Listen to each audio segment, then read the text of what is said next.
They fought for their love when everyone told them not to. But some stories don't end with the victory, because sometimes the biggest battles in a relationship begin only after the romance fades. What could be worse than traveling to a friend's wedding and already at the airport, seeing on the cover of Forbes the face of your ex, your former stepbrother, and the man you once loved, whom you still can't forget even though 4 years have passed? The beautiful Noah tries to drown the trauma with a huge chocolate bar. At least her fellow passenger turns out to be very charming. After the flight, he even invites her on a date, but the heart can't be ordered around.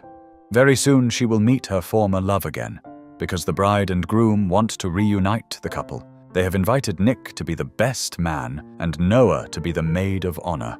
Following Noah, Nick also arrives at the bride's house in Ibiza, and the girl, confused, hides like a frightened schoolgirl. Then she pretends to be lively and sociable, chatting with the guests who praise her English, since she graduated in philology, even though she works at a restaurant. And once again, an awkward situation. There is yet another suitor, a man with whom Noah spent a night and never called back. Yes, this wedding is a real test for the nerves. As soon as she escapes from the failed lover, she runs into Nick. He silently walks past her with a stone-cold expression, but the bride and groom have thought of everything.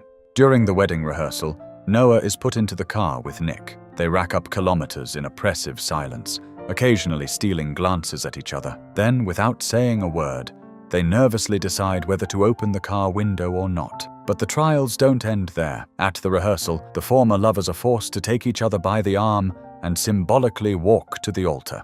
And at dinner, they are seated next to each other, and their tense faces soften only when they see a little child mischievously sip champagne. Suddenly, Noah notices that Nick has not removed the tattoo she once made for him. In the morning, the newlyweds, with tears in their eyes, say their vows, and the bride's bouquet goes to Noah.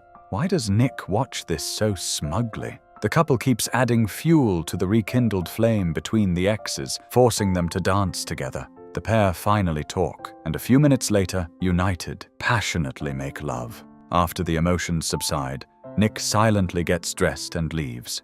The scene of betrayal by his believed girl is still vivid before his eyes. Life goes on. Noah returns to Marbella, receives her diploma, quits the restaurant, and spends several months scraping by with odd jobs. One day she is hit by a cyclist and goes to the hospital to have her wounds treated, where psychiatrist Michael works. He was a consultant at the university where Noah studied. It was with him that she cheated on Nick. Back then, Michael was fired in a scandal because of his relationship with a student. Later, someone reported this to the hospital as well, and now he may again receive a reprimand or be dismissed. At the same time, Nick is in London at a meeting of his corporation. He recently inherited it and wants to develop new technologies and explore virtual space. In Marbella, Noah hurries to a job interview at a company that creates similar content. A motorcyclist cuts her off and blocks her way, and she rudely brushes off the persistent stranger with a gesture. But he turns out to be her future boss, and the same charming fellow passenger from the plane. However, the boss is not offended and hires the bold girl as his assistant. So far, things at the company are not going very well. For example, a coffee dispensing robot suddenly goes crazy. It starts meowing and hurling insults. Out of boredom, Nick spends time with the beautiful Sophia. She is far from the first and not the last woman in his house. Evidence of this is women's lingerie scattered here and there.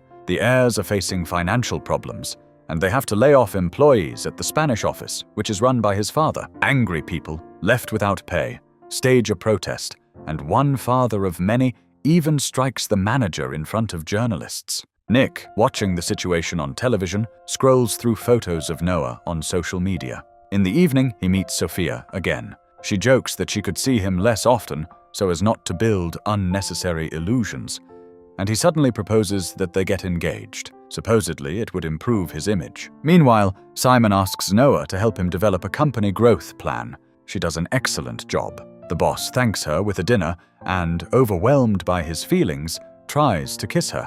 However, the beauty does not want to rush into romance. In the morning, an investor is expected at the office, and Simon, once again joking around, arm wrestles with his colleagues. Whoever loses has to make coffee for everyone. While everyone is laughing, a wealthy investor walks in, and it turns out to be Nick. At the sight of Noah, he immediately frowns and gives Simon a harsh dressing down. "Do you work here or fool around?" he asks coldly. Simon talks about the important role of his assistant, but Nick believes her place is serving coffee. After that, he rudely sends her to the kitchen. Still, Noah and Nick exchange long, studying looks. It seems that now they are enemies. In the evening, Nick tells Sophia that the new company is in complete chaos and that he will have to stay in Marbella longer. On the bright side, their engagement is already all over the news and the stock prices are rising. "We are successful together," the fiancé emphasizes, but the heir once again cannot take his eyes off Noah. Feeling jealous as he watches her laugh with Simon while holding his hand, Noah confesses to her friend that she is thinking about starting to date Simon since he is kind and calm, and with Nick, she needs to turn the page. The beauty demonstratively does so right there in the magazine. But suddenly she flinches when she sees a full spread about Nick's engagement. The past also comes back to haunt her when Michael notices her with her friend. He lashes out with reproaches, saying that they only spent one night together, but her little brother was not satisfied with that and made sure he got fired. Noah did not know this. Confused, she calls Sophia, who confirms everything. Then Noah asks to leave the psychiatrist alone, because it was she who was guilty of the betrayal. After that, the girl goes to the house of her mother and adoptive father, where the family relationships are very complicated. It recently came to light that Will's first wife, Nick's father, has another child by him, a little girl named Maggie.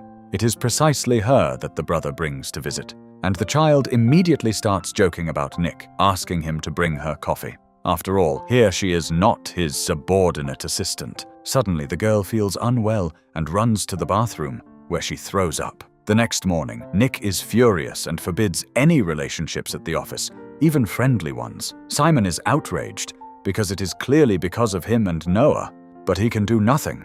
The assistant warns that Nick is looking for an excuse to kick Simon out of his own company, but Simon does not care. He does not want to give up the woman he loves. They spend the night together, and in the morning it turns out that Nick has installed cameras all over the office to monitor the employees. This becomes the final straw. Noah slams her resignation letter down on the table. Nick tries to stop her, but she says that it is already too late. He could not forgive her, so let him accept the fact, especially since he himself is going to marry Sophia. Then Noah takes Maggie to her mother's house, and Nick arrives there as well. Unexpectedly, the mother tells him that she is seriously ill and wants to transfer guardianship of her daughter to Will. That is why, several years earlier, she revealed the truth about the child. In the coming days, she needs an urgent surgery, and Maggie must be taken back to her father and stepmother. Nick and Noah return with the girl, and at home he asks Noah to stay. She replies that this will only make things more complicated, to which Nick says, "It can't get any worse." They spend the night together, and in the morning, Noah quietly runs away again. In the car, she bursts into tears. What kind of madness is this? She thinks. Suddenly, she notices that her entire skirt is covered in blood, and she drives to the hospital, where she learns that she is already 4 months pregnant. Michael passes by and, deciding to find out her diagnosis, snoops through her medical chart. Then he informs Sophia that the date of Noah's pregnancy perfectly coincides with that very wedding night when she met Nick again. This would deal a blow both to Nick and to the election campaign of Sophia's father, and the heir himself, upon learning about the pregnancy, will immediately rush to Noah. So if Sophia does not want all of this to happen, she had better make sure that Michael is not fired. Sophia meets Noah at a party and says that Michael will not be touched, hinting that in return, Noah must keep her secret. From then on, Nick and Noah are forced to pretend to be happy in the company of people they do not love. Taking advantage of the moment, the heir invites the beauty to return to work, but their conversation is interrupted by partners who come back at the wrong time. Nick pulls his beloved aside into a corner and passionately kisses her. Sophia notices this scene. Noah feels unwell, and the man in love drives her home, leaving his fiancée alone.